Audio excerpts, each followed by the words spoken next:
Hi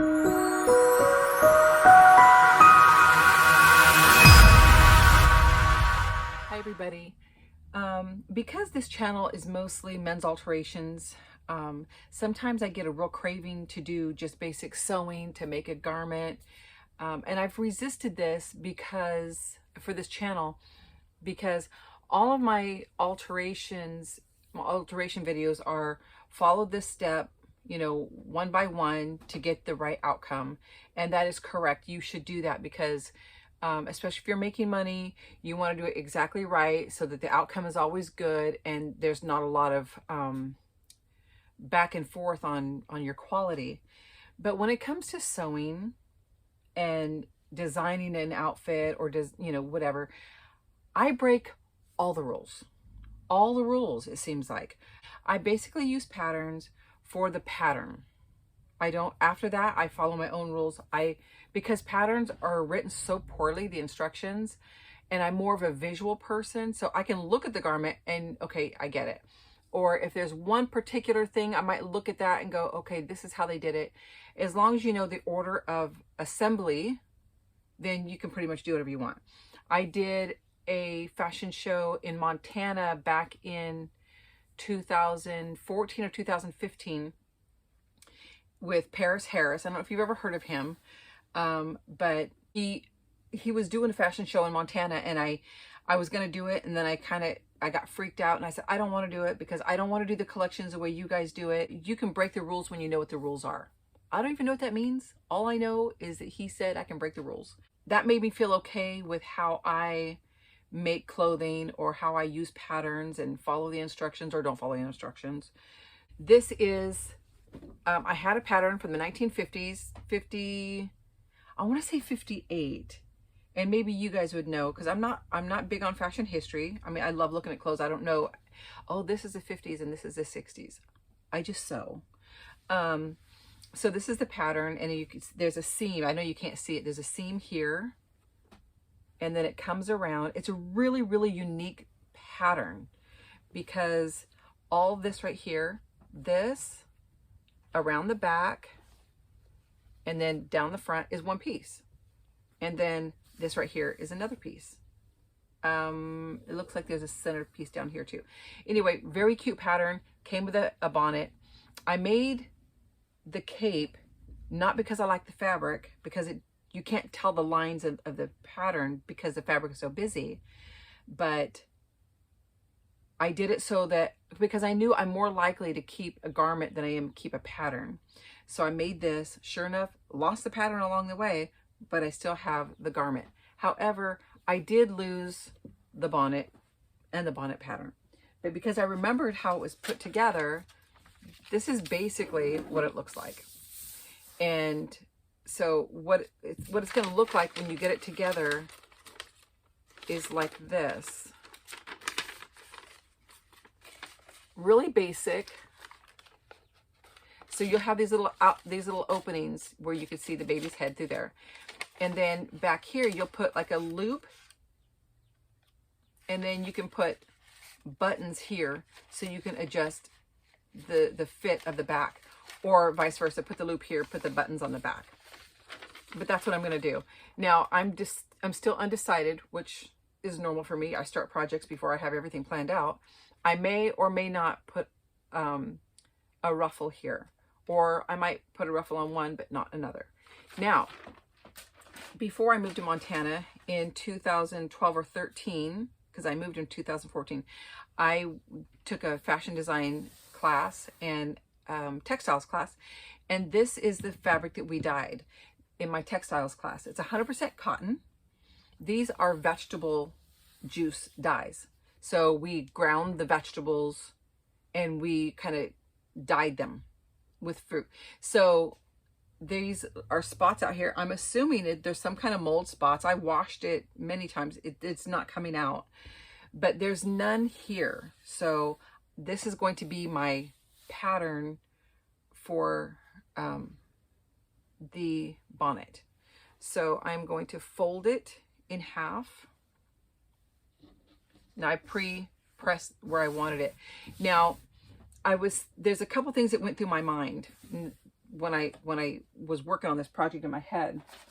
So I was gonna lay it out flat and then do it like this, or fold it. Now, what I thought was interesting is when I fold it, the purple is going to be around the bottom, and apparently not too much at the top here because it's not wide enough, but back here it'll meet. Not exactly, but that's fine. Then I thought when I lay it here, I could just put it on the fold. But the problem with that is there's no stability in the fold of the fabric. So if I pulled it back, then I'll have a seam, which the stitching will stabilize that area. So that's what I'm going to do. I'm going to pull it back a little bit so that I can trim off the front and then sew it. That'll stabilize it. Now, if I wanted to keep it on the fold, I could go in with a stabilizer and put it in the fold. I'm not going to worry about it. It's extra materials, extra cost. I'm not going to worry about it. So I'm just going to, this will be reversible. So I'm just going to put the pattern weights on, use my rotary cutter, and just cut all the way around it.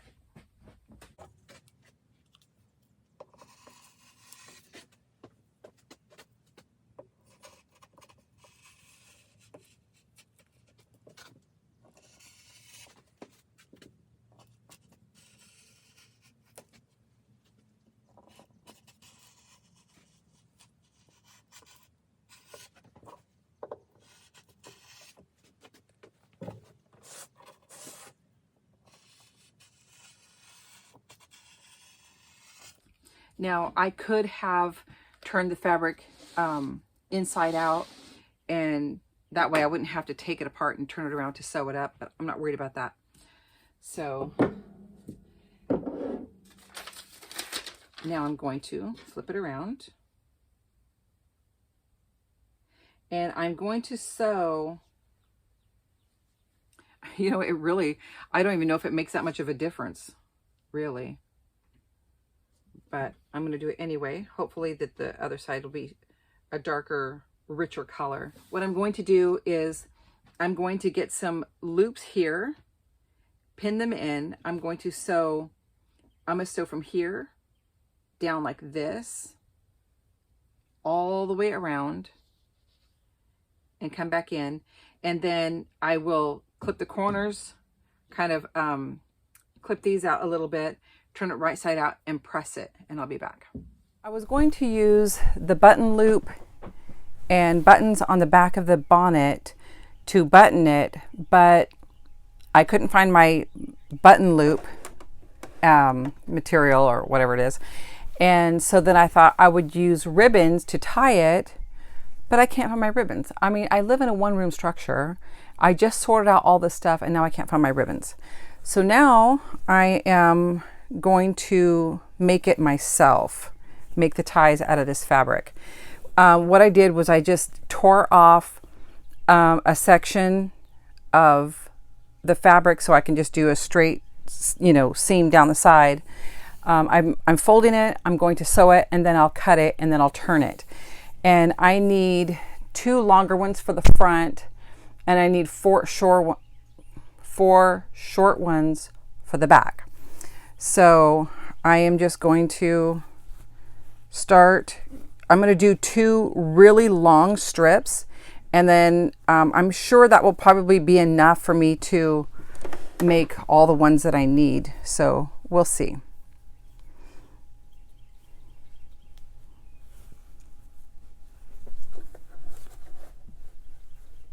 Now, because these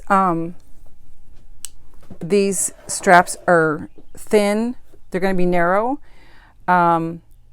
it's going to be really hard to turn right side out. So I'm putting a string in here so that when I'm done, I can cut it and then pull it through a little easier than if I didn't have it.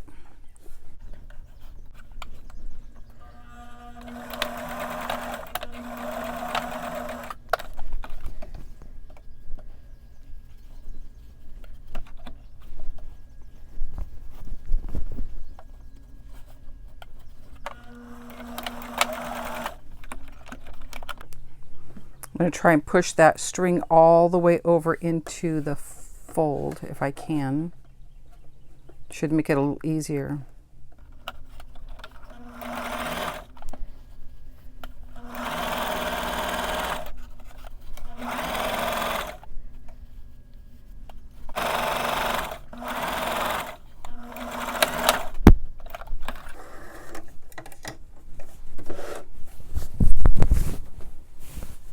Okay, now I'm just going to trim right next to that seam line. I don't want a lot of extra fabric on the outside, but not so close that I would, you know, clip the threads.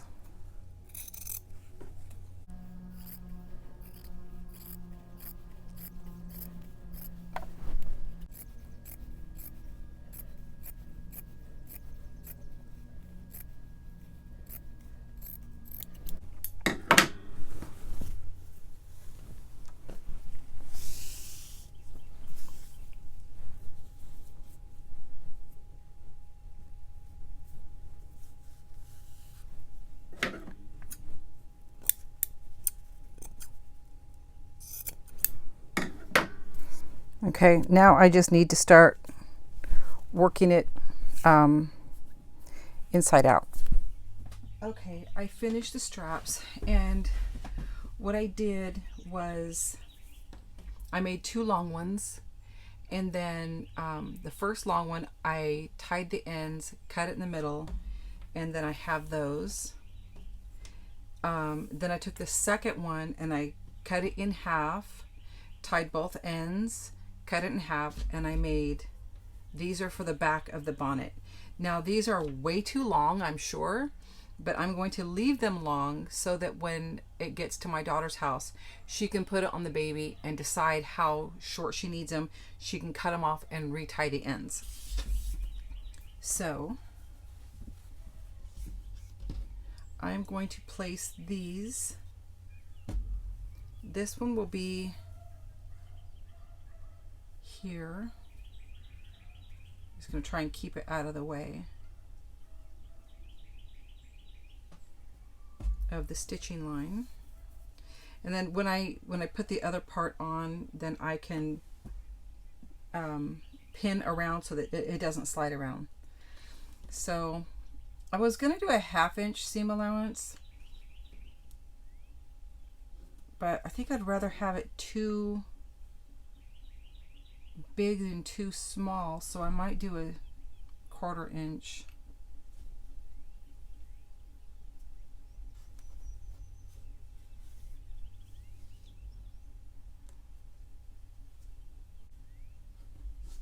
So I'm going to pin these in place, and then I'm going to put the other fabric on top of it and then readjust the pins.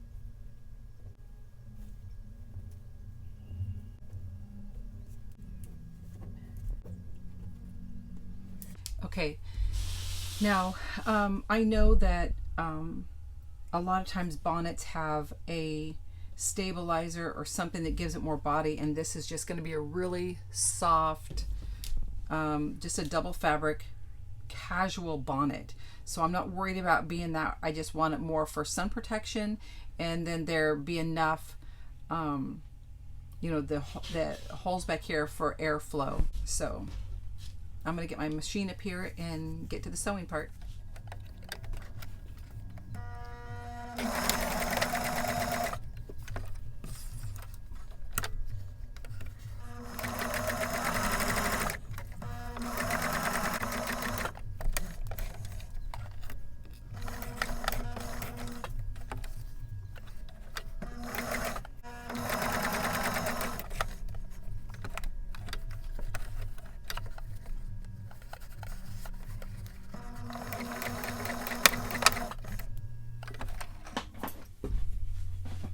Okay, so this is what it looks like. I'm just going to clip the corners, and then I'll turn it right side out, and then I'll have to press it.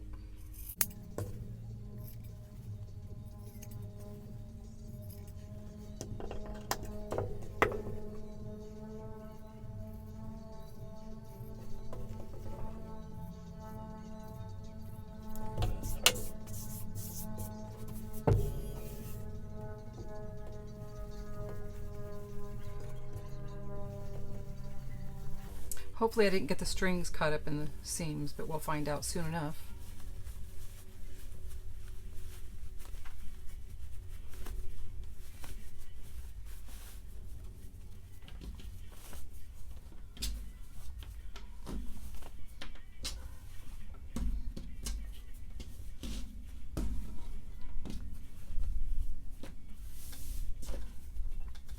Okay, I'm going to go press it, and then I'll come back and I'll close this up, and then I'll show you what it looks like.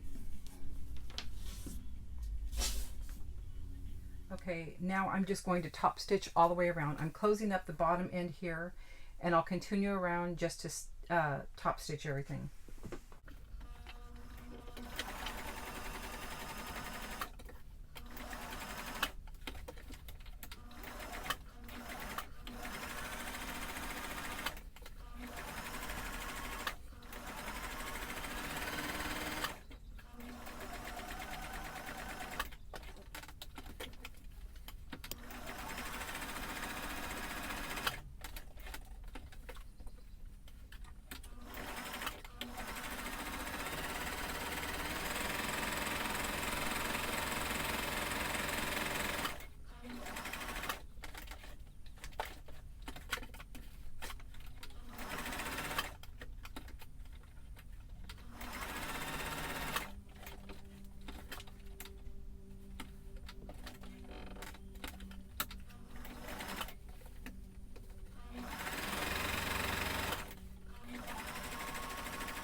All right, that's it. If you like this video, give it a thumbs up. And if you haven't subscribed, consider subscribing to my channel, and I'll see you in the next video. Thanks. Bye.